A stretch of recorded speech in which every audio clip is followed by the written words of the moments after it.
Hi friends, ഞാനിന്നിവിടെ ഉണ്ടാക്കാൻ പോകുന്നത് ചീരക്കറിയാണ്. കഴിഞ്ഞ പ്രാവശ്യം ഞാൻ പച്ച ചീരക്കറി വെച്ചിരുന്നു.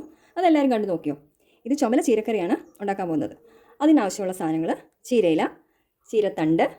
ഇതും പച്ചമാങ്ങ ഇട്ടാണ് ഉണ്ടാക്കുന്നത്. അതിന് ഒരു ചെറിയ പച്ചമാങ്ങ ഫുൾ എടുത്തിട്ടുണ്ട്. ഇത് മൂന്നും ഞാൻ ആദ്യം കുക്കറിൽ വെക്കാൻ പോവാണ്. അപ്പോൾ ആദ്യം കുക്കറിലേക്ക് ഞാൻ ചീരത്തണ്ടാണ് ഇട്ട് കൊടുക്കുന്നത്. ചീരത്തണ്ട് ഇട്ട് കൊടുക്കുക. ചീരത്തണ്ട് ഇട്ട് കൊടുത്തതിന് ശേഷം ഞാൻ പച്ചമാങ്ങയും കൂടി ഇട്ടു. പച്ചമാങ്ങ ഇട്ടിട്ട് പിന്നെ നമുക്ക് ചീരയിലയും മണ്ടയ്ക്ക് വെക്കാം. ഉപ്പിട്ട് കൊടുക്കുക. ഇപ്പോൾ നമുക്ക് ആവശ്യത്തിന് ഞാൻ ഇപ്പോൾ 2 സ്പൂണാണ് ഇട്ട് കൊടുക്കുന്നത്. ഉപ്പിട്ട് കൊടുത്തതിന് ആവശ്യത്തിന് വെള്ളവും കൂടെ ചേർത്ത് വേണം നമുക്ക് വെക്കേണ്ടത്. ആവശ്യത്തിന് വെള്ളം ഒഴിച്ചു വെയിറ്റ് വിട്ട് നമ്മൾ സ്റ്റൗവ് ഓൺ ചെയ്ത് കുക്കർ അടുപ്പിൽ വെച്ചു. ചീര വേകുന്ന സമയത്ത് നമുക്ക് അരപ്പ് തയ്യാറാക്കാം. അതിനുവേണ്ടി തേങ്ങ, വെളുത്തുള്ളി, ചെറിയ ഉള്ളി, പച്ചമുളക് എല്ലാം നമുക്ക് മിക്സിയുടെ ജാറിലിട്ട് നല്ലപോലെ വെള്ളം ചേർത്ത് നല്ലപോലെ അരച്ചെടുക്കുക. അതൊരു ചുമന്ന ചീരക്കറിയാണ് വെക്കുന്നതെങ്കിൽ അതിനകത്ത് മഞ്ഞപ്പൊടി ചേർക്കേണ്ട കാര്യമില്ല. മഞ്ഞപ്പൊടി ചേർത്ത് കഴിഞ്ഞാൽ ആ ചീരയുടെ ചുമന്ന കളറെല്ലാം പോകും.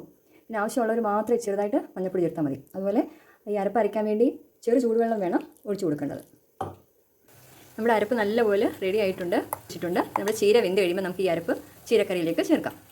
നമ്മുടെ ചീരക്കറി ഒരു വിസിൽ കേട്ടപ്പോൾ ഞാൻ ഗ്യാസ് ഓഫ് ചെയ്ത് വെച്ചിട്ടുണ്ട്. നമുക്ക് ഗ്യാസ് അതിൻ്റെ ആവിയെല്ലാം പോയിട്ട് നമുക്ക് ഓപ്പൺ ചെയ്യാം. ചീര നല്ലപോലെ വെന്തിട്ടുണ്ട്. നമുക്ക് അരപ്പിട്ട് നല്ലപോലെ ഇളക്കാം.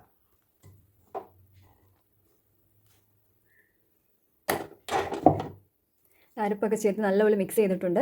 ഞാൻ പറഞ്ഞില്ലേ, മഞ്ഞപ്പൊടി ഇട്ട് കഴിഞ്ഞാൽ ചുമന്ന ചീരയുടെ കളറെല്ലാം പോകും. ഞാൻ ചെറുതായിട്ട് മഞ്ഞപ്പൊടി ചേർത്തിരുന്നു. അതാണിപ്പം അധികം കളറൊന്നും ഇല്ലാത്തത്.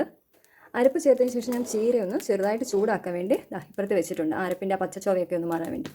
ഈ സമയത്ത് നമുക്ക് കടുക് വറുക്കാം. കടുക് വറുക്കാൻ എൻ്റെ സ്ഥിരം പാൻ ഞാനിവിടെ വെച്ചിട്ട് വെളിച്ചെണ്ണ ഒഴിച്ചു കൊടുത്തു. വെളിച്ചെണ്ണ ഒന്ന് ചൂടായി വരുമ്പോൾ കടുക് ഇട്ട് കൊടുക്കാം. കടുക് ഇട്ട് കൊടുത്തിട്ടുണ്ട്. കടുക് നല്ലപോലെ പൊട്ടി വരുന്ന സമയത്ത് നമുക്ക് അരിഞ്ഞ് വെച്ചിരിക്കുന്ന ചെറിയുള്ളിയും കൂടെ ഇടാം.